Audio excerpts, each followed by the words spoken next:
They've established Arctic research stations. They've bid on Greenlandic mining projects and airport construction. The pattern is clear. China is positioning itself to become the dominant economic power in the Arctic before the Arctic even fully opens. Once that dominance is established, once Chinese capital has built the ports and railways and communications networks, dislodging Chinese influence becomes impossible without massive cost. Greenland is the gap in Chinese Arctic encirclement. If China gains economic control of Greenland through mining investments and infrastructure projects, the Polar Silk Road becomes reality. Chinese influence extends from Norway through Russia to Greenland, creating an Arctic sphere where American power cannot operate freely. But if America controls Greenland, the Polar Silk Road is blocked.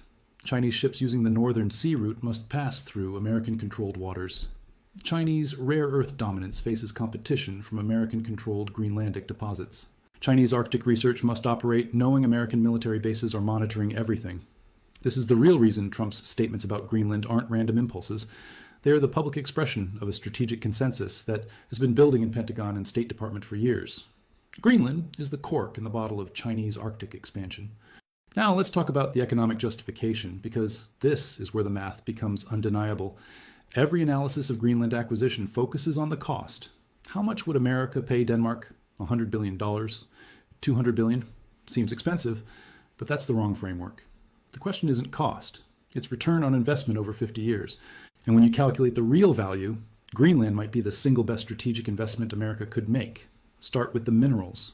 Conservative estimates place Greenland's rare earth, uranium, copper, zinc, and oil gas reserves at $4.4 trillion market value. But that's today's prices. As demand increases and Chinese control tightens, rare earth prices could triple.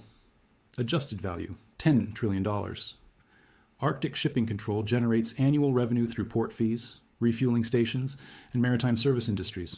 Industry estimates suggest Arctic shipping could be worth $30 trillion in cumulative economic activity by 2070.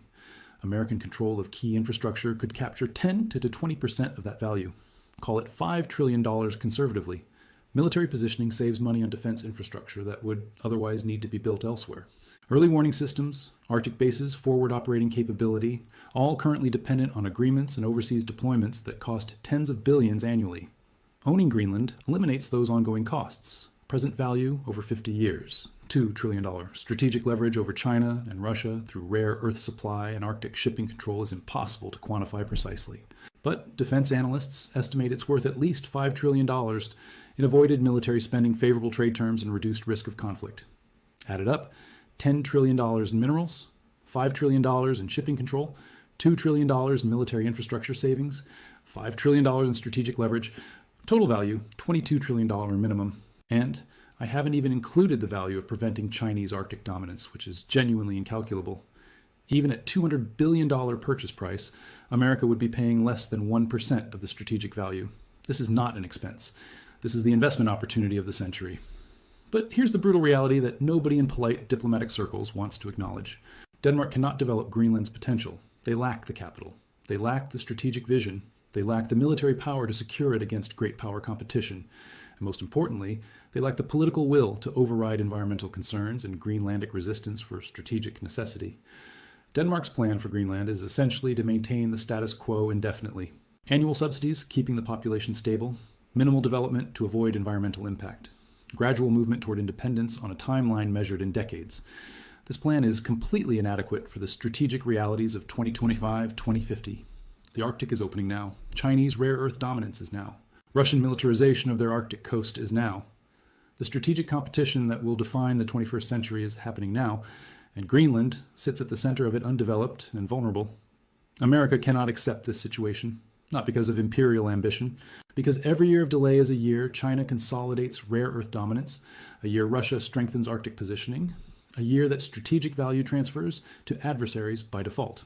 So here's how this plays out over the next 5 years.